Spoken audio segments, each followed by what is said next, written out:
Oh, it's warming up again.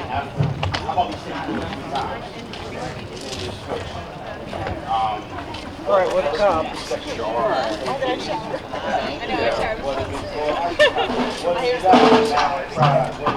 You hear me over here? Pretty good, pretty good, pretty good. All right, here we go. Hey, hey, ho, ho. This narrow road has got to go. This narrow road has got to go. Hey, hey.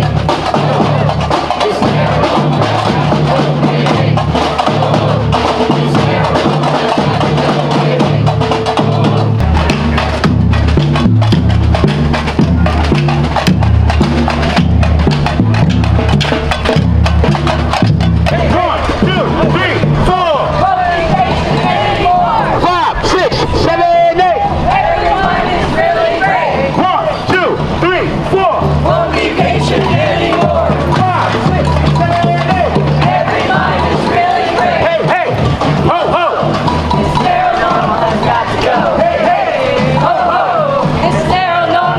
to go. Hey, hey.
What is the importance of Mad Pride to the Vermont community?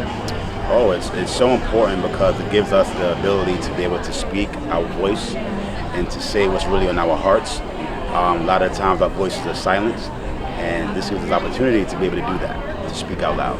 This is my second year doing it, and what it gives to the community is a sense that there are people who really care about what we go through. I'm a psych survivor myself, so when I got into the fold, I really felt like I belonged to something.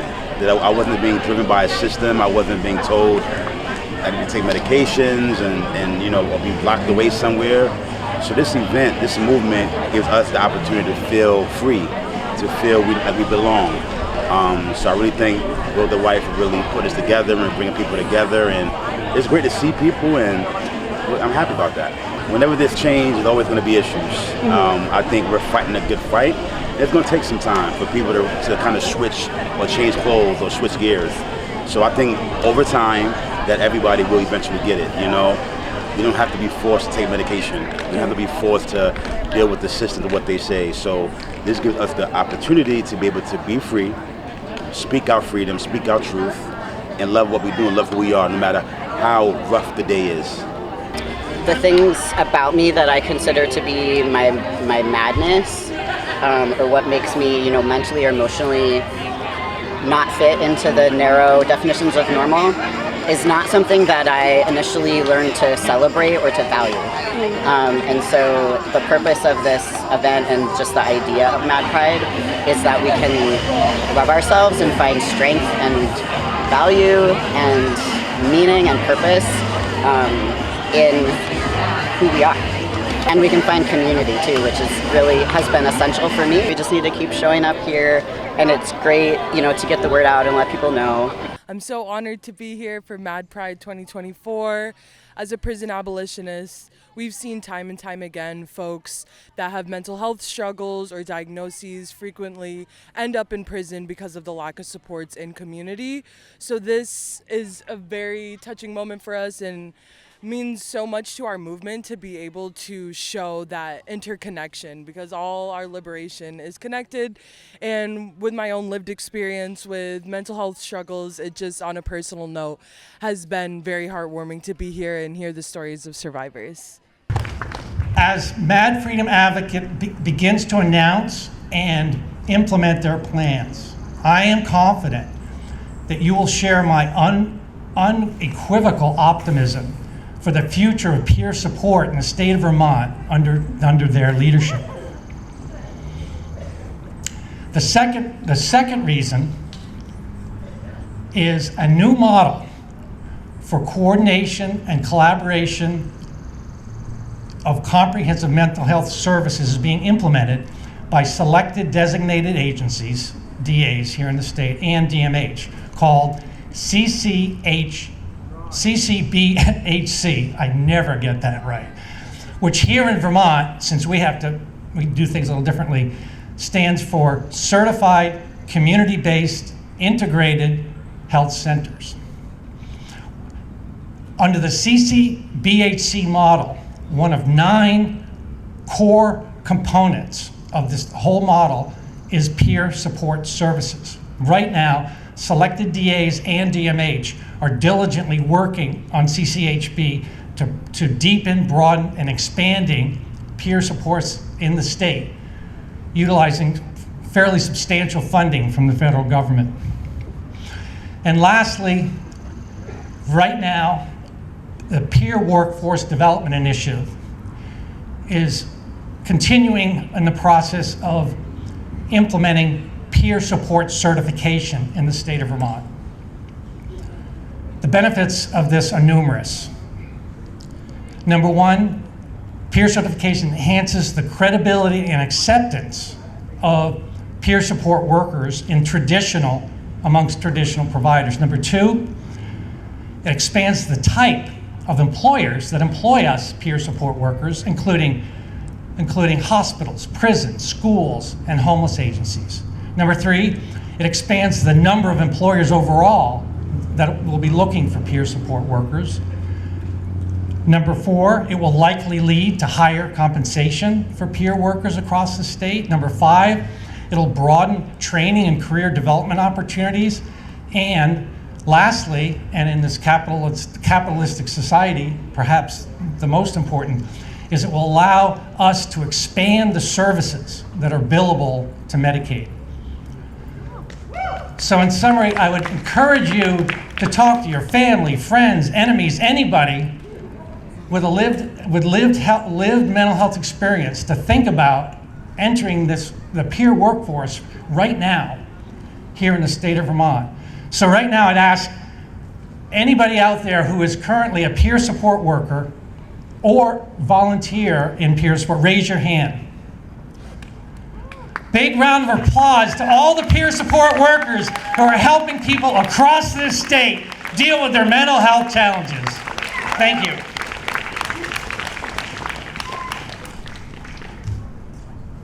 Thanks to Dan. Thank you all.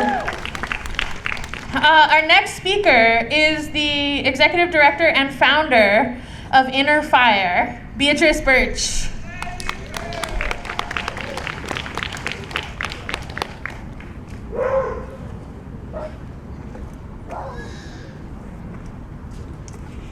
Hello everybody, and thank you for this chance to share with you what Inner Fire is all about.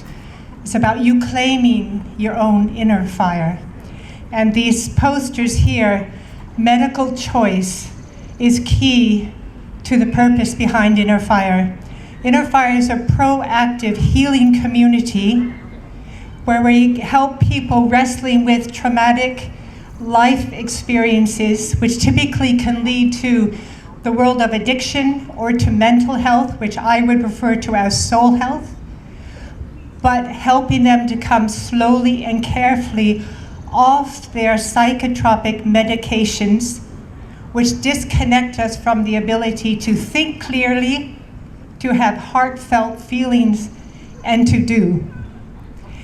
And while doing that, help to strengthen them on a deeper soul spiritual level, so they can work with the issues that they sought support for initially, but ended up just being medicated. To share a little personal story, I had no idea I was going to be doing this, but I was working at a rehab in Vermont where a number of people at one time, over a period of a few days, came and approached me, knowing I was not from the system. I was working as an artistic therapist. And they stated, "I hate being medicated. Isn't there a choice?" And I'd worked in Europe where we had never medicated anyone. And when I returned to this country after 25 years, I was horrified to see how quickly people were being medicated and no one was listening to their story. Eventually, these people left this rehab, and within 2 years of their departure, 6 of them had chosen suicide. Now, I basically thought, I'm out of this. This is too real. I can't handle this. This is so wrong. But then I realized innocence is bliss, and I'm not innocent. They came to me. They made a statement. They asked a question. And I realized I had to take the best of my life experiences, and we simply offer a choice. What you do is your business. But if it's an alternative to suicide, you bet we will help you. And so it's a year program, and we look at the human being as we're all spiritual beings having an earth experience. We know that. But we're only being treated as genes, hereditary forces. We're victims to the medical system. And we simply, to reclaim your life, after recently somebody left Inner Fire who was in her 70s, came off 20 years of medication. That takes courage. And once you begin to taper, of course, all the issues that were not dealt with, the abuse or the neglect or whatever, they all rise up. That's not your mental health. That's these issues that are asking to be digested, work through me. So in the mornings, you work in the community. You're chopping wood. We're clearing a wood for a goat pasture. We're chopping down trees with an axe, 2-person sawing. You learn how to cook properly. No sugar in the diet. Gut friendly, so that when you leave, honey, you know how to cook. How you cook, it's your business. But you can't tell anyone you don't know how to cook. So it's very empowering. And in September, we start our 10th year. We've had people, believe it or not, from all over the world. And when an email from South Africa says, even knowing Inner Fire exists gives us hope, it's like, really? Don't you have anything like Inner Fire there? It's like, no. So we have people from different parts of the world. I've been asked to start Inner Fires in different parts of the world. And true confessions, it's not rocket science. We believe in everybody as a creator, though all of us have felt a victim, all of us. But we're not. And the challenges we go through are really opportunities for growth. They belong to us. And we need help in being able to claim them, work creatively with them, and move on. So that's what I have to share. We have a booth here. It's a year-long program. And to be honest, every night I go to bed and I'm full of awe and joy. There are incredibly courageous people out there who want to take their life in hand, despite how difficult it can be. So this is wonderful, and we have to speak out more and more. We're actually just becoming accredited so that we can help train psychiatrists how to help people come off the medications they've put them on. And a doctor from the West Coast contacted me. Her main clientele are suicidal psychiatrists. They're trapped in the same system. We have to admit the emperor is stark naked. We have to bring change. There's nothing wrong with the chemistry in your brain. And remember, we all have tear ducts. We gotta cry. We gotta cry. It's the soul breathing out. So keep talking, keep moving, and things will begin to really happen. Thank you.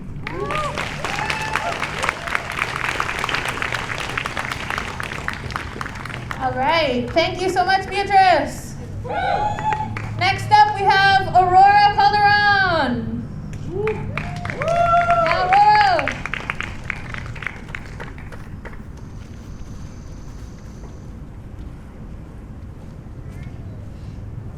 This mic is stronger than even any of these on this side.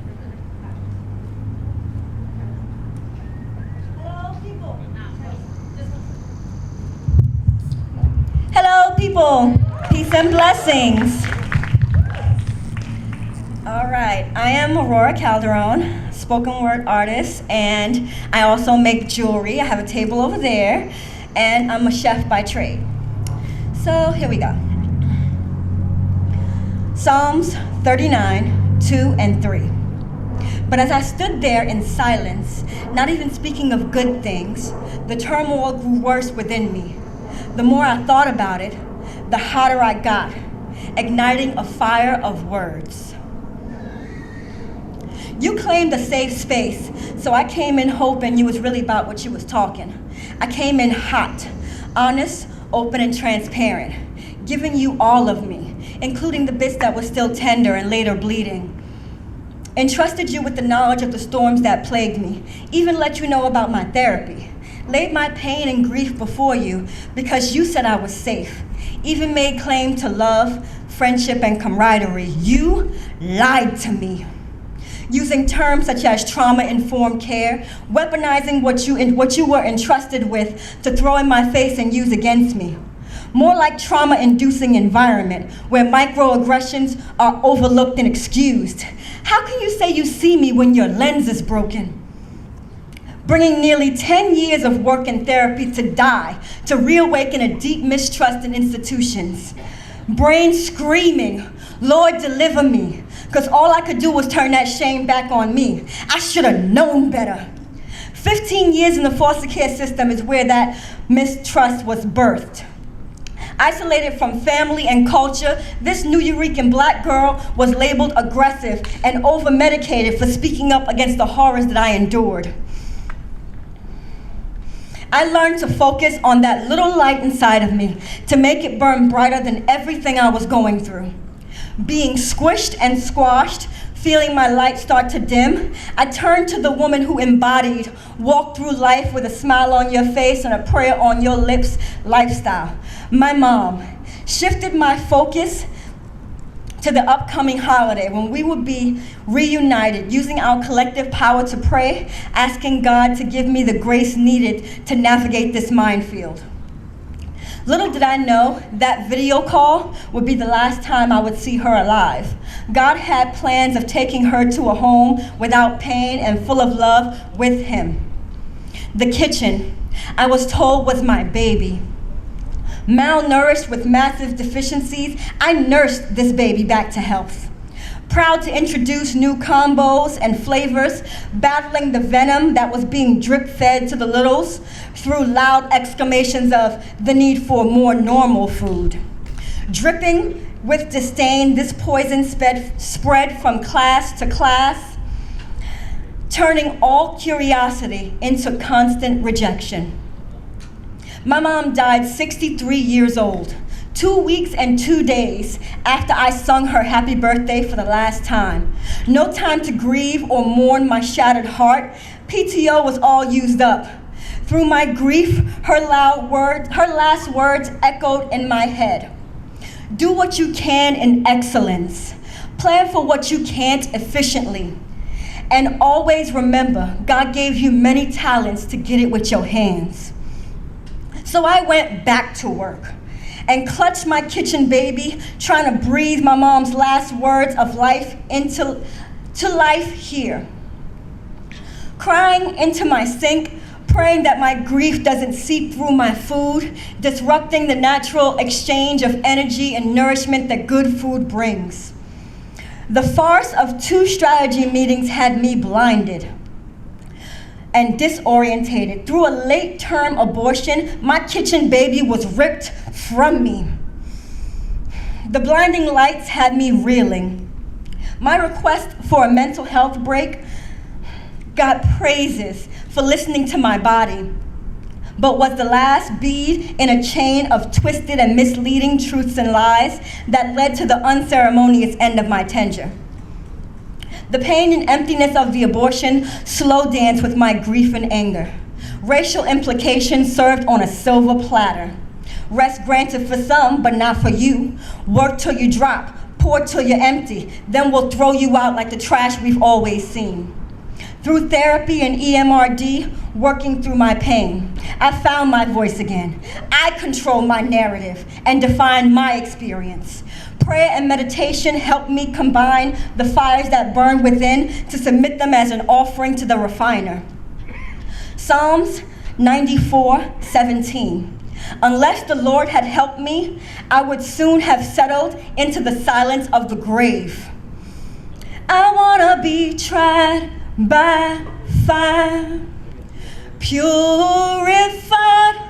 You take whatever you desire. Lord, here's my life. You're a fire, the refiner.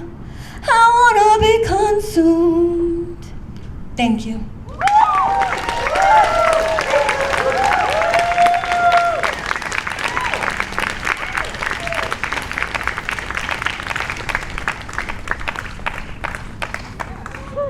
Thank you so much, Aurora!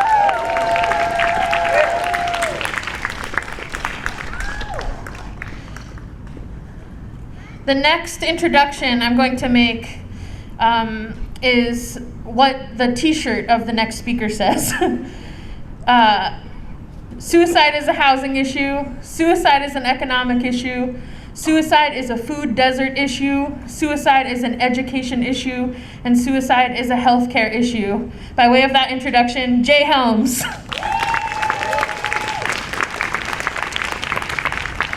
Thank you.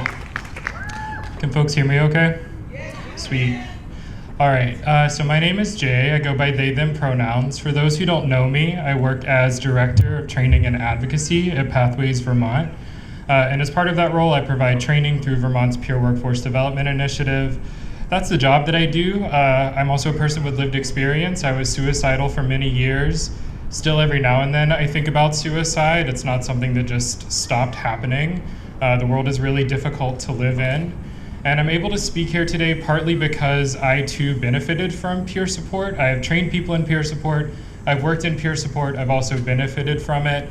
Several years ago, when I was having a particularly tough time and trying to figure out how to stay alive, I stayed for almost 2 weeks at Alyssum, a peer respite, the only current peer respite in the state of Vermont. That we're working to increase that. And staying at Alyssum really saved my life. Some of the folks who supported me are here today, actually, so thank you so much for being here. Thanks all of you for being here. I am also a writer, so I'm going to read a poem in just a minute. I've written a lot of poems about being suicidal and figuring out how to stay alive, so that's one of the poems I'm going to read. And as I read this poem, I'd also like to dedicate it to the memory of my great-grandmother, who was in and out of psychiatric institutions in the 50s, 60s, and 70s, and died by suicide herself in the early 80s. I think she had a really tough fucking life. She was doing the best that she could. It's really, really hard to be a person. This poem is about that. In these poems, the poems I was writing about trying not to die, I called them Apocalypse, because that just makes sense. So this is Apocalypse number 417. Here we are again. I dance, I cry, the planet explodes. I used to think my body was a broken machine. The gardener told me over and over my bones weren't permanent, though I grew attached to them all the same. What is love if not an apocalypse? Took my ponderings to the trees and only got more questions. Not sure what my final form will be, though I'm certain now this isn't it. Vacillating between ice and recklessness. I am terrified of my own wonder. I run toward Blaze, toward him, toward them, toward anything that keeps this self from splintering further. The thing I don't tell hardly anyone is that I stopped being one person years ago. The four of us a constant swirl. Inexorable joy, relentless melancholy, immutable chaos, and the gardener returned. It was always going to end this way, the world beginning and beginning and beginning, the clang, clang, clang as the horses near, my emotions corporeal, unboxed. This body couldn't hold us all. I had to build some more. Thank you.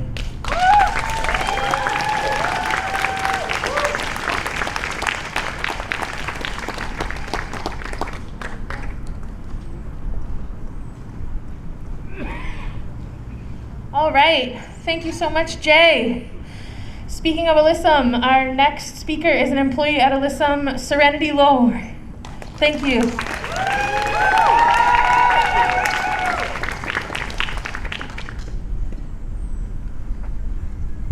Hello. So as she said, my name is Serenity Lowe. I'm here today to share a little bit about Alyssum and about myself. Many of you may have heard of Alyssum. We're the only completely peer-run respite in our little green state. I've been an employee at Alyssum for 7 years. When I walked through that door for my first interview, it was the most unique experience I've ever had. Gloria and I sat in the conference room. Instead of telling her my professional qualifications, I was telling her my life story and my lived experience. I've never had a boss tell me that they thought it was great that I have an eating disorder. At the time, I was the only person on staff that did, and she was excited about this because I would be able to relate with our guests who went through the same thing. I've experienced watching my mother go in and out of psych wards since I could remember. I knew when she was manic, I knew when she was in psychosis. I knew when she had convinced the psych ward staff that she was better when she wasn't.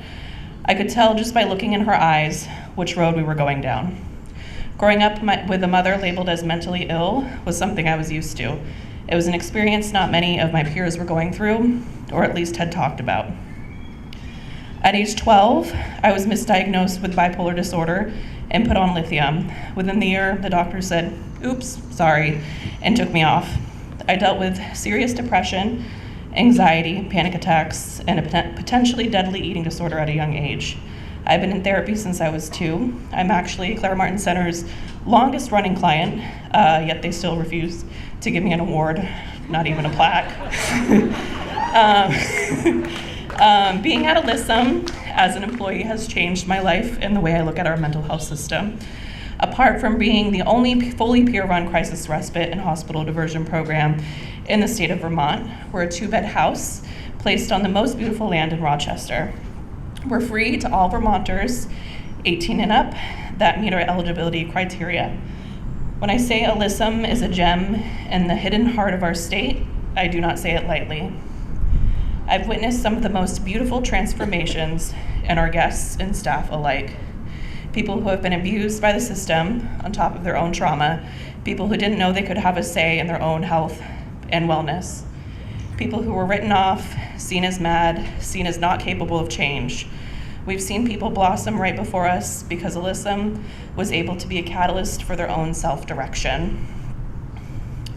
When people are given the space and the time to be seen, when we hold space for each other without judgment, magic happens. Healing can truly begin. It also helps that we have a mini poodle, Prince, formerly known as the Artist. Maybe you've heard of him. He is here today. I truly am so grateful to work at Alyssum and to work with such an amazing team.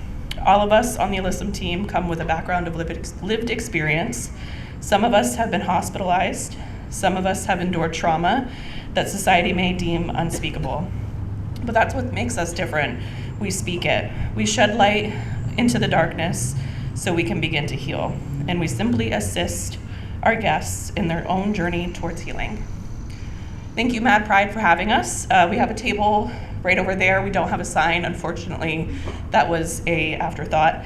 But come see us. We have stuff to give out, and we also have a website. We're on Instagram and Facebook.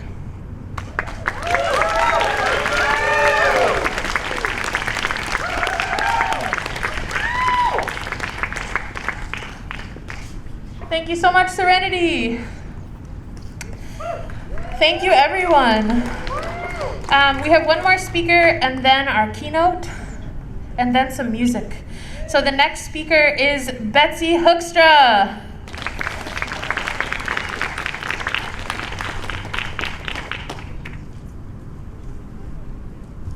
Hello.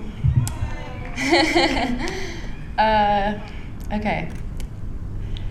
Friends, coworkers, and fellows in the fight against psychiatric injustice and social stigma, I am so honored to be speaking to you today. 5 years ago, I was living in Oregon, halfway through a philosophy degree, and I didn't know where I was headed. I was overwhelmed with a directionless sense of possibility when my mom gifted me a book called Let Your Life Speak. The message of this book was that we all have an idea of who we are, and at the start of our lives especially, we have many overflowing ideas of who we might be. But it's the events of our lives, both the choices we make and the things that just happen to us, which ultimately reveal a purposeful direction to our place in the world. In December 2019, a really strange thing happened to me. A thing that was beautiful and amazing and transformative and a little freaky and entirely unprecedented.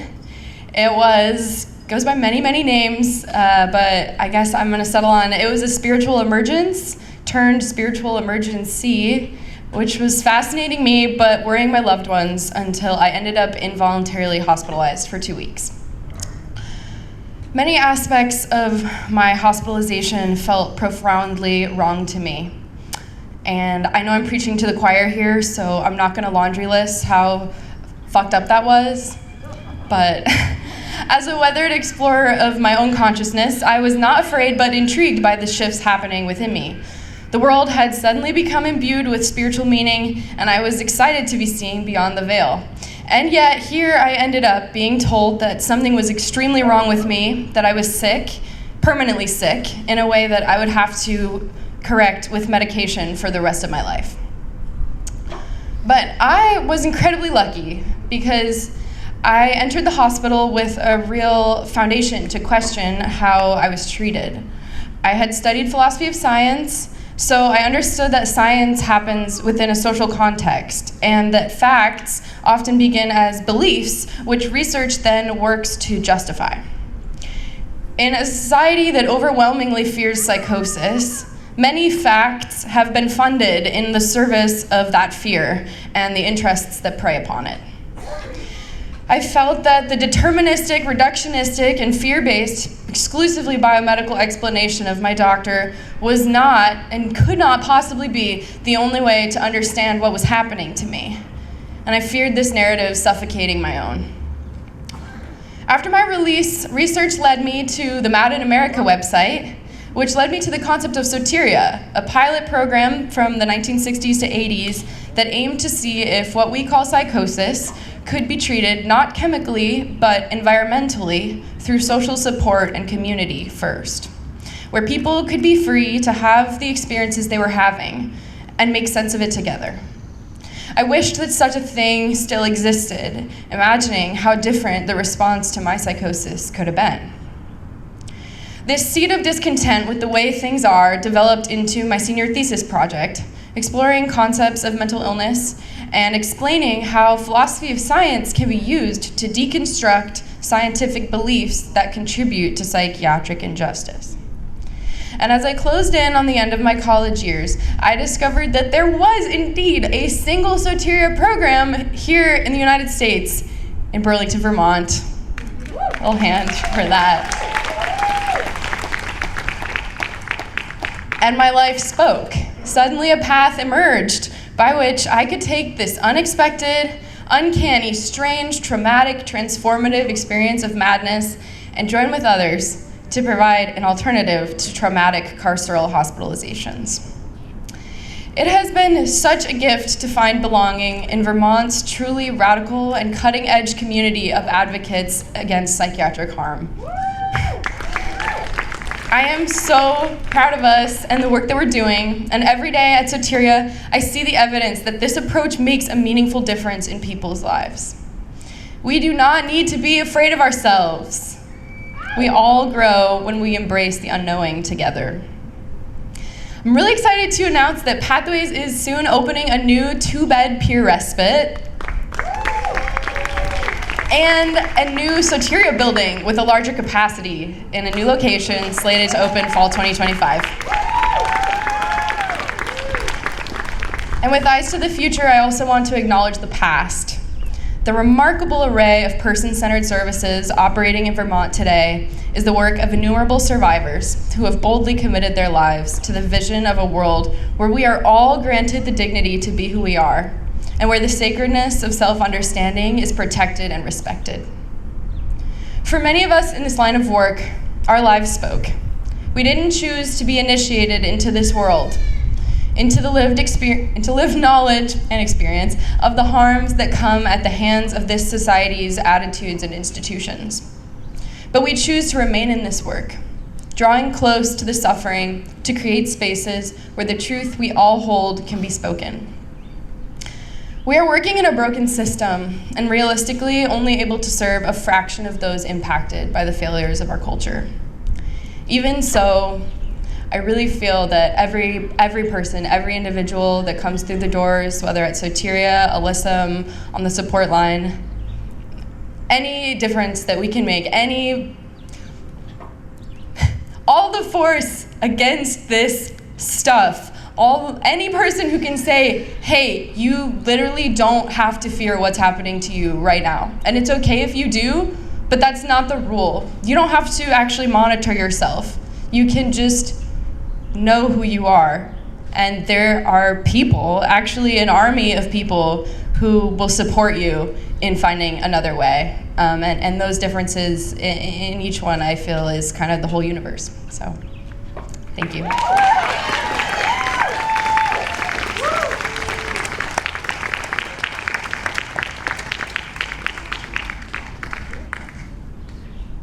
Thank you so much.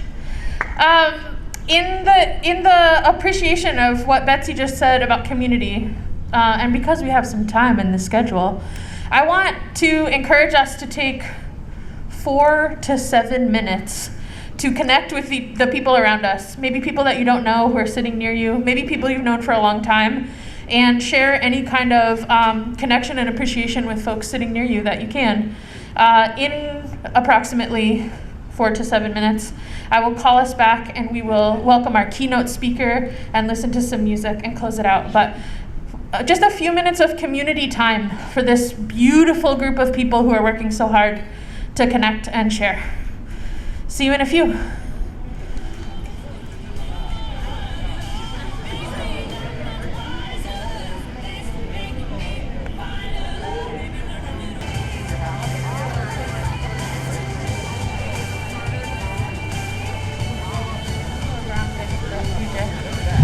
All right. Time for community and connection is over. Just kidding. It continues forever, but come back. Anyway, this is a seed. We are starting. We are growing. I want to invite you all to come gather back around as we receive our keynote speaker.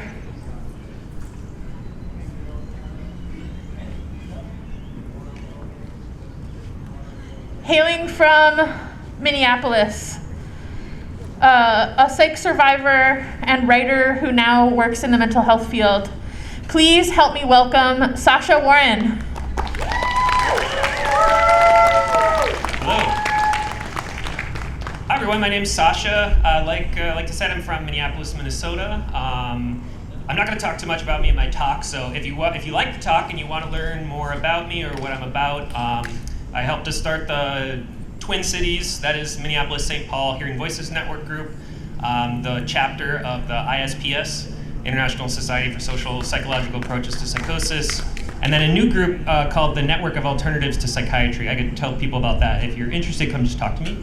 I am beyond grateful to have been invited to this year's Mad Pride in Vermont. I've been aware of all types of things going on around here for a long time, for many years, and just been very curious to finally make it out, meet some people, get the scoop, and learn about what's going on. And it's really inspiring and it's really cool. So I'm very, very grateful to have been invited to talk. Normally, at a talk like this, I would talk about psychiatry, the history of psychiatry, the politics of psychiatry. And if you do want to learn more about that, my takes on psychiatry, I've got a book that I put out this year in March with Common Notions called Storming Bedlam, Madness, Utopia, and Revolt. And it's kind of a history of psychiatry and radical movements in or against psychiatry. So I have 10 copies of these. If you're interested, come find me later.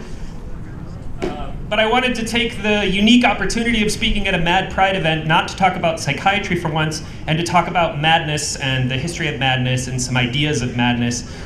So unfortunately, I'm going to be doing a kind of poetic, historical thing. I really hope it doesn't bore you. I'll try to keep it as tight as possibly can. I'm not known for being tight in my speeches, but I'm going to really try this time. So many people have theories about what madness is, what causes madness, or how it should be treated in society. But these theories don't tell us really anything about what madness itself is. Since this is a Mad Pride event, I'm going to talk about the idea or the experience of madness in itself, specifically something I call the madness of madness. I think everybody here is going to be aware of madness when it takes the form of illness. Since this is the dominant form in which it appears today, there's no real reason to belabor this form at an event like this. People are already kind of aware, a lot of people have already spoken to some of the outcomes of what happens when you think about madness as illness. It's certainly one of the forms, but I don't think it's an adequate container nor a character mask for madness in itself. Mental illness has its own reality, its own concepts, its own history, but it in no way captures the entirety of what madness is or has been. If madness at times appears as illness, it's necessary to ask how this word "as" works in a category that seems to lack any semblance of stable presence. In any case, madness has appeared as many other things throughout its recorded history, which is many, many thousands of years old, maybe as old as writing and oral traditions itself. An Arabic proverb tells us, "Al-junun funun," madness is of many kinds. What is madness? Asks Najib Mahfouz. It appears to be a mysterious condition, he wrote, much like life and death. You can learn a lot about it when you look at it from the outside, but as for its interior, its core, it remains a suppressed secret. In some traditions, madness appears as a form of privileged knowledge or a higher ethics. According to Islamic hadith, the mad person is not subject to the punishments outlined in the Quran. God and his recording angels do not even record the mad person's deeds as they do for the rest of us. In the Christian tradition, Brother Juniper, the foolish follower of St. Francis, to name just one of many, would regularly, in an act of seeming madness, strip all his clothes off his back to give them to the poor or to any person who asked. He would joyfully make himself a laughingstock if it helped another person, because humility was its own reward. And in this, he's following a grand tradition in Christianity where Christ and his followers are figured as mad in some way. But was this madness itself or just evidence of a different or even a higher ethics? A similar relationship is mirrored in the medieval royal courts from Europe to India. The fool was the one who was permitted to speak the truth because they were considered totally outside all social hierarchies and status. As Abdullah ibn Mubarak said of the most famous Arabic fool, Balul, he said, the madman knows his own soul. True discourse has to be heard from a madman. Sometimes the mad appear as what Bonaventure and Dicon calls the ultra-sane, the saner than sane who aren't afraid to speak the truth or do what needs to be done in a truly mad world. So maybe madness simply names those ideas or people that are too early or too late for their own time, or otherwise out of sync. Take the example of what is considered the most bizarre and famous text in the history of psychosis memoirs, Daniel Paul Schraber's Memoirs of My Nervous Illness. It's a great book, if only because it's the focus of Freud's only engagement with the study of psychosis. So this is one of the reasons why it's so famous. Schraber, an appeals court judge living in Saxony, believed he had become aware of what he called the order of the world, a secret nerve language inaccessible to other people, and that people around him were turning into what he called fleetingly improvised men. He also believed he was in the process of transforming into a woman, who would wear woman's clothes in private at night and longed to experience the pleasure of being a woman. when he also began to act in increasingly strange ways, like bellowing at the sun, talking about strange gods in public, wearing women's clothes at night, he was promptly locked up, where he was beaten, force-fed, and confined on and off for the rest of his life, about 13 years. Schreiber sued his psychiatrist on the grounds that the psychiatrist had no right to keep him, for it was his understanding that one could hold any beliefs you want, especially religious beliefs, no matter how bizarre, and that this is not sufficient grounds for incarceration. He wrote, "The medical expert only became acquainted with the pathological shell, as I would like to call it, which concealed my true spiritual life." Interestingly enough, the court actually agreed. What the court really had an issue with was the impossible idea that Schreiber could possibly identify with womanhood in any sense. This, too, was the crux of the forensic psychiatrist argument in the trial. To transform into a woman was impossible, and the sign of an irredeemable loss of reason. The boundaries between mad and sane, what I'm getting at here, are historically unstable and rapidly shift as certain behaviors or beliefs become normal, or at least normal within a certain sphere or lifestyle.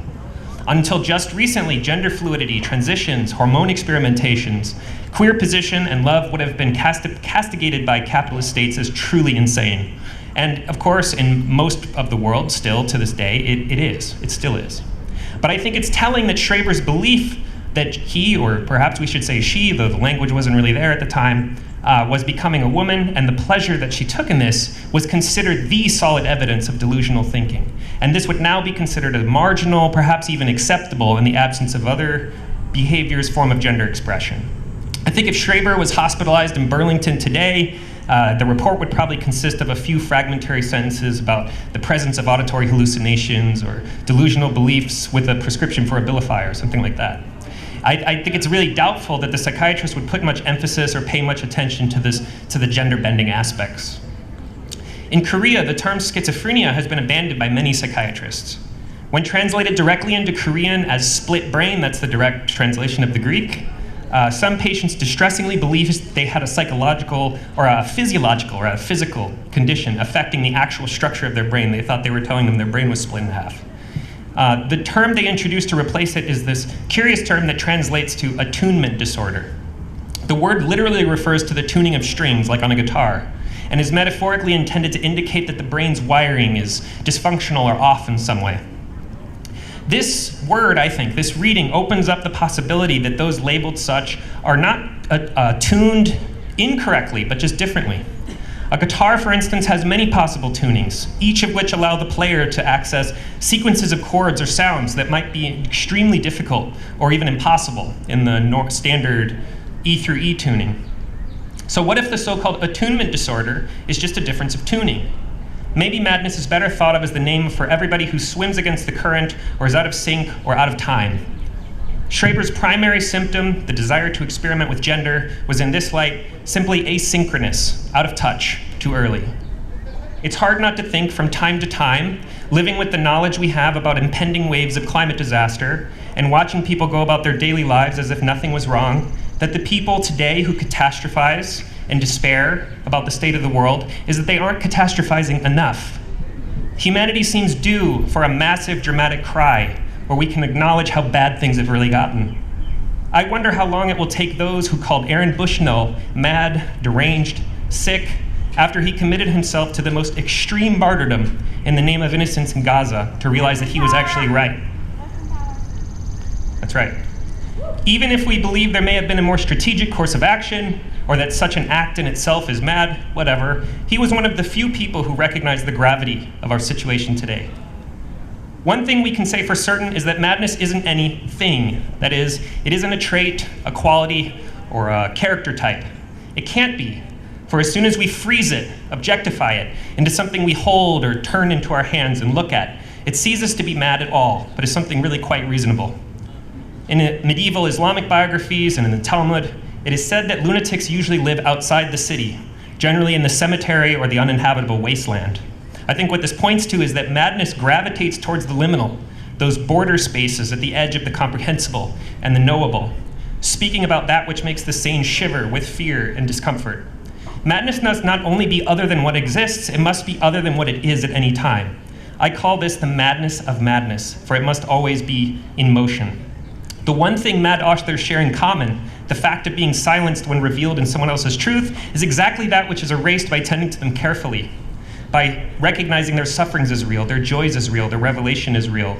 And by recognizing them so, the listener puts their own reality in question and acknowledges its incompleteness. I call this the madness of madness, and it eludes every possible image we create to represent it. In the encounter between madness and normality, 3 possible outcomes emerge. 1, the madness is snuffed out, segregated, silenced, ridiculed, crushed, and scattered into the winds. This is the most common outcome. In this case, madness simply reappears elsewhere like one of the Hydra's many heads.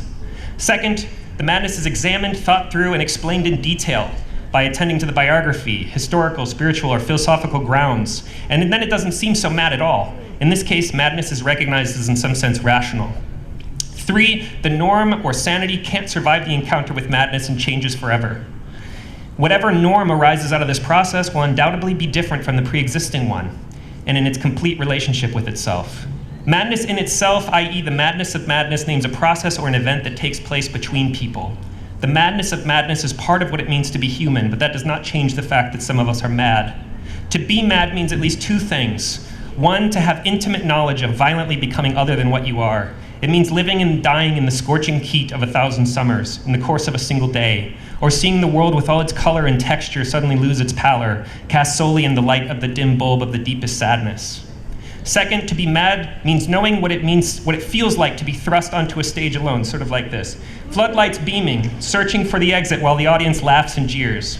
Whoever survives such an encounter with their convictions and sensitivities intact has passed their own dark night of the soul.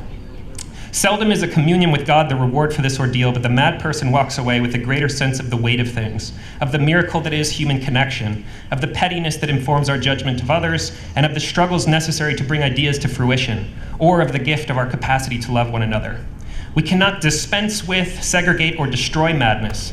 Without it, we would be forever trapped in a holding pattern. If we failed to take madness seriously and those cast aside as mad, we shut our eyes to the call to transform ourselves and the world. To do so would be to willingly relinquish the complexity of the task of living with others.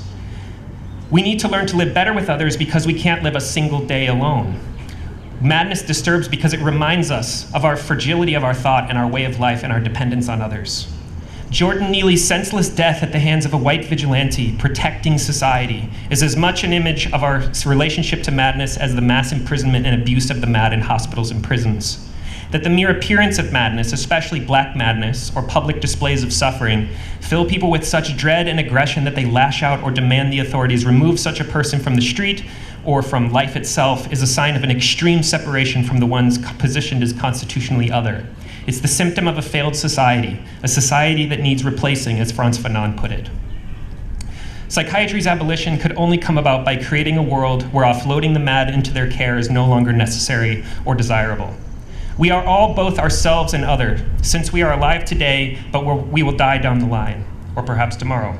Since we esteem and worship youth, but that pain in your back, like the one I felt this morning, reminds you that you're becoming old every single day. Since we believe we are capable, but are now or will one day be disabled. Since we all think we're so smart, but we have days or years when we act utterly foolishly. And we all think we're right about something else that somebody considers completely mad. We can't cast aside those we think are too old, too foolish, too disabled, too mad, because we are all, or we contain all of these things. To refuse this recognition would mean continuing down the path of hubris and self-destruction. We must enthusiastically embrace madness, for this means embracing the fractures and the ruptures that constitute the conditions of our lives and our cohabitation with one another in this finite and fragile journey on Earth. Thank you.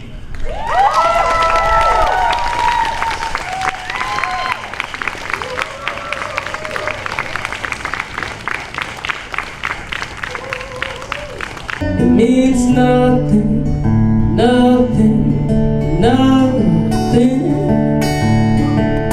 It means nothing now.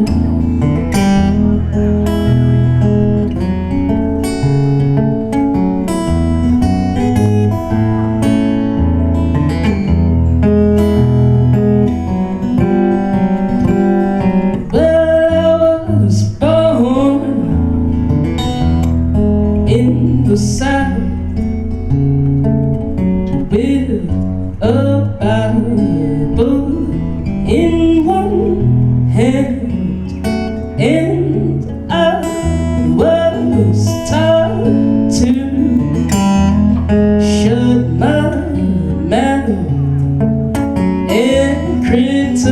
size what I can't understand. See, we are living in a police state, and they are slowly taking our rights away.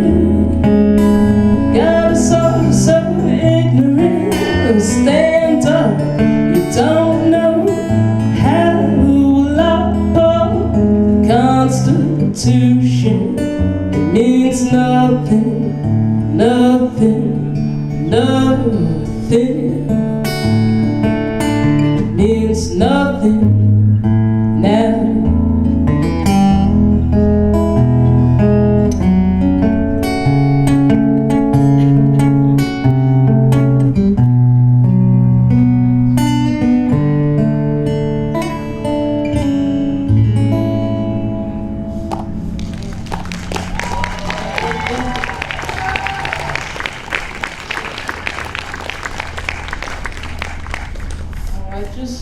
I just got this guitar, so this is my first time playing this guitar.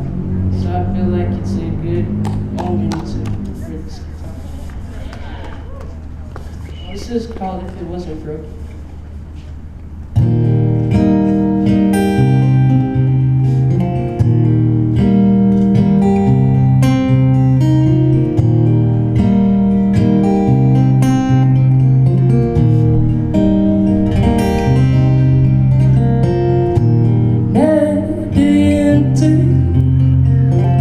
So is the drum that brings me rhythm, and I've got none.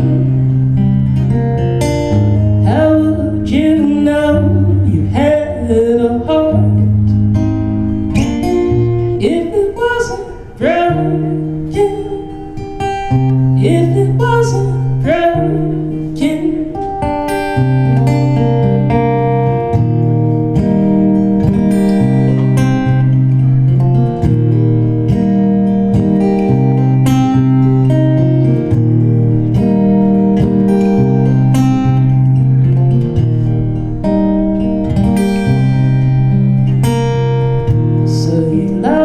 Baby,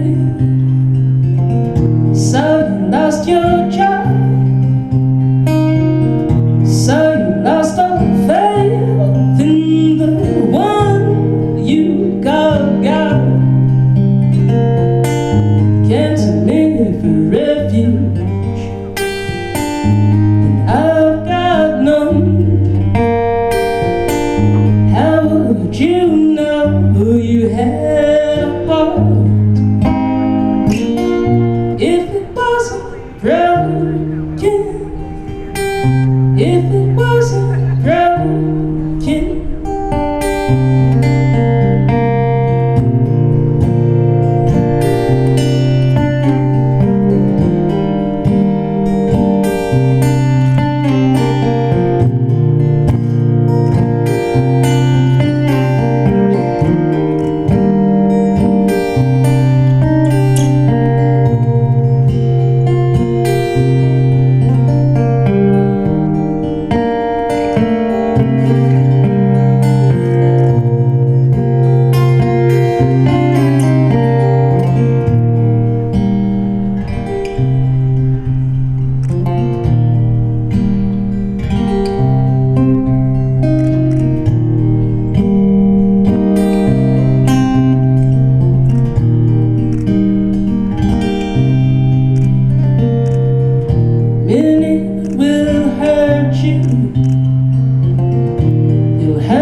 Was worth the world and more. That's why you cared. That's what you stand for. Came to me for refuge,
Wilda told me that she likes this song of mine called Have Another Pill.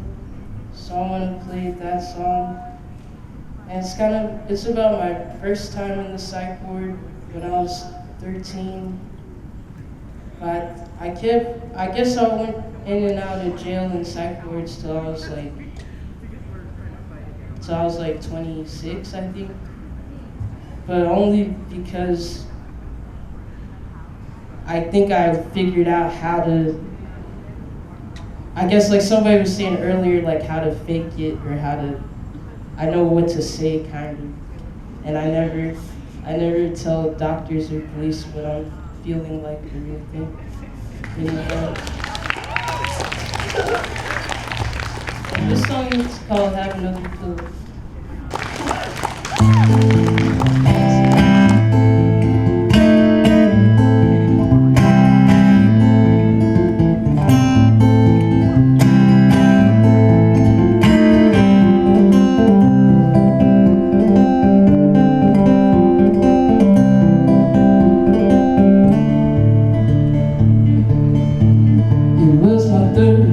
Time around the sun, about to know when I was on the run. Dropped out of school to get high and have fun. Then I met a man with a badge and a gun. He said, do you know what diet is? Do you know what president is? How do you feel? Have another pill. Do you know what diet is? Do you know what president is? How do you feel? Have another pill, they locked me up for half a year. I watched myself disappear. My mom would visit once a week and dry my tears. Then she'd hold me close and she'd whisper in my ear, do you know what diet is? Do you know what president is? How do you feel? Have another pill. Do you know what diet is? Do you know what president is? How do you feel? Have another pill. I couldn't tell night from day, day from night. There were windows and I couldn't go outside. Next promised me she'd let me out to see the light. On the day my answers to her questions were right. Do you know what diet is? Do you know what president is? How do you feel? Have another pill. Do you know what diet is? Do you know what president is? How do you feel? Have another pill. Do you know what diet is? Do you know what president is? How do you feel? Have another pill. Do you know what diet is? Do you know what president is? How do you feel? Have another pill. Have another pill.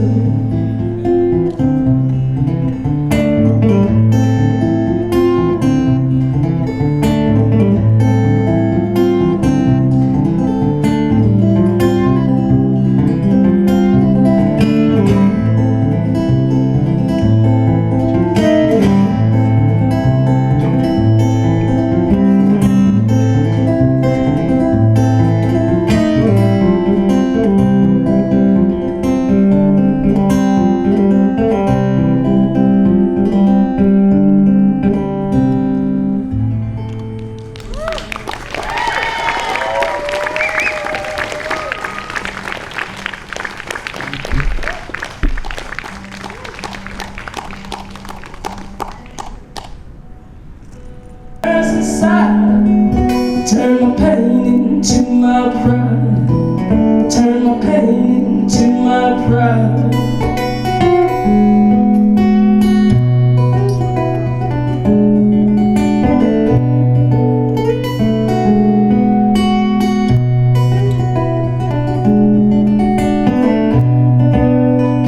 Didn't want the air till my lungs were full of smoke. So what you thoughts don't need your prayer.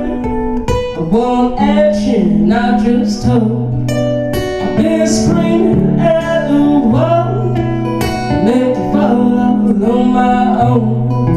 To get a trick, don't get held told.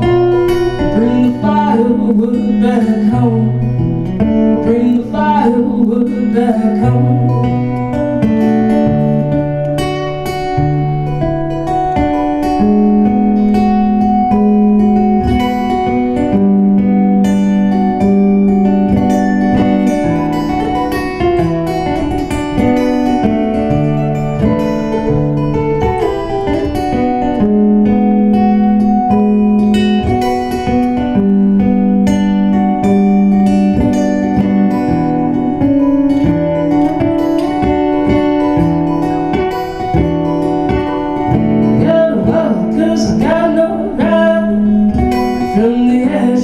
I must rise, turn the flame that burns inside, turn my pain into my pride. Gotta walk 'cause I got no right. From the ashes I must rise, turn the flame that burns inside, turn my pain into my pride, turn my pain into my pride. Turn my pain into my pride. Turn my pain into my pride.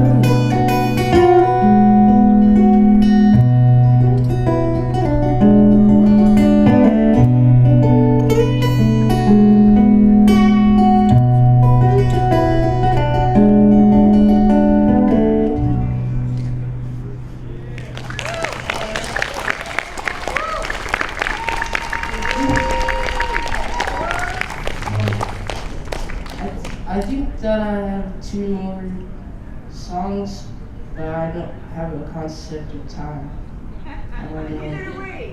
So 2, I think is for a lot of time. Play all day till dark! Alright. Well, this song is called No Reason.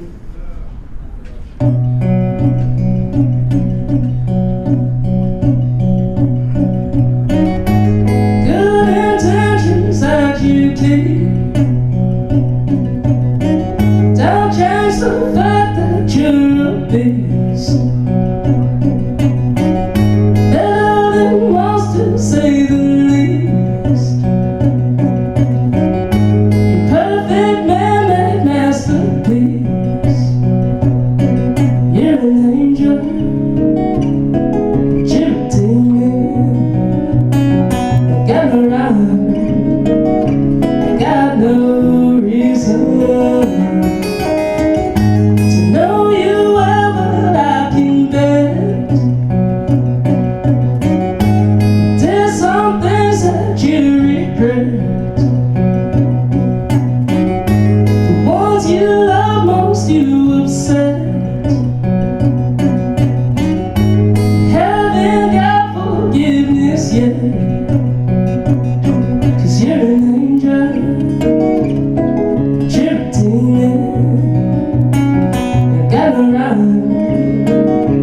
Got no reason.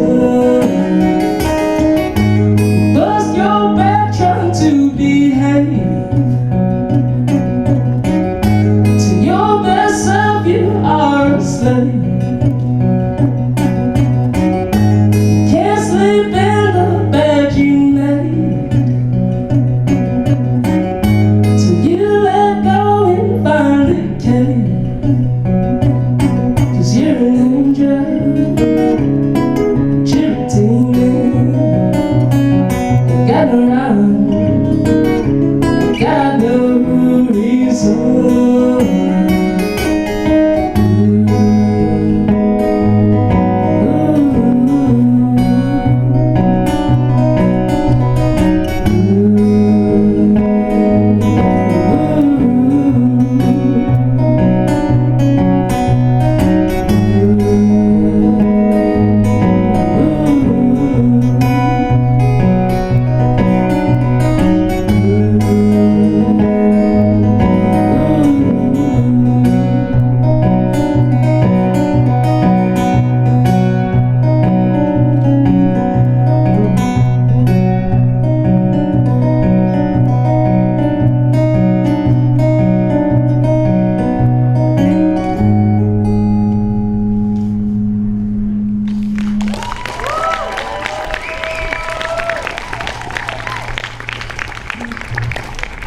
here, please. And this is my last song. It's called Home. Thanks for having me here.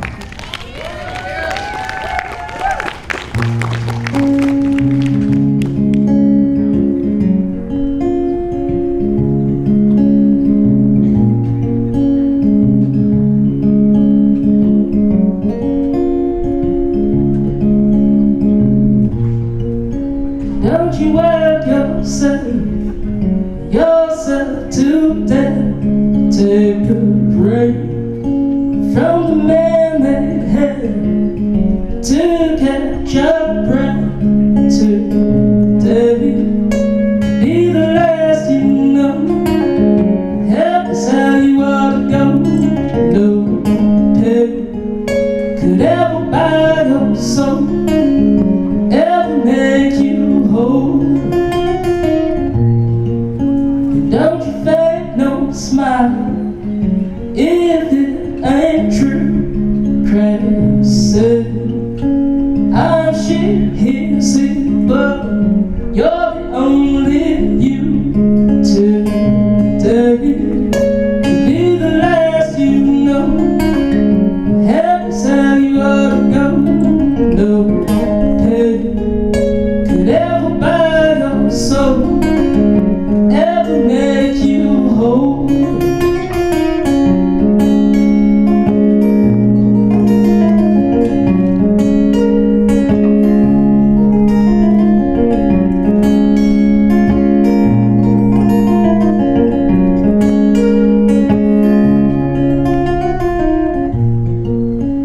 Don't you worry, child. Don't hold no stress. Don't let nothing steal your smile. This world's a mess today. Be the last you know. Help us how you ought to go. No pain could ever buy your soul, ever make you whole. And don't you waste it, babe. Don't waste no time. Protect your heart and soul. Protect your mind today. Be the last you know. Help us how you ought to go. No pain could ever buy your soul, ever make you whole.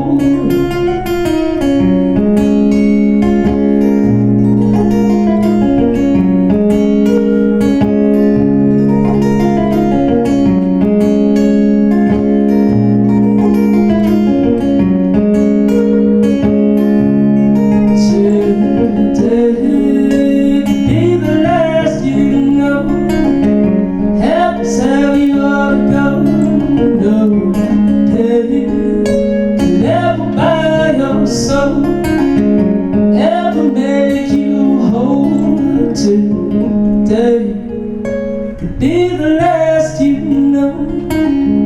Help us how you ought to go. No pain could ever buy your soul. Lastly, I want to announce that next year's 2025 Vermont Mad Pride has already been scheduled. Get out those phone calendars. Woo-hoo! Saturday, July 12th. We will reconvene for another amazing episode of the show of our life that is Vermont Mad Pride. If you want info at Mad Pride Vermont, spelled out, don't abbreviate it.org is how to get it. Thank you so much to everyone who made this day happen, who was here. I hope your heart is half as filled as mine has been by this day. Thank you so much. That's it. Thank you, everyone.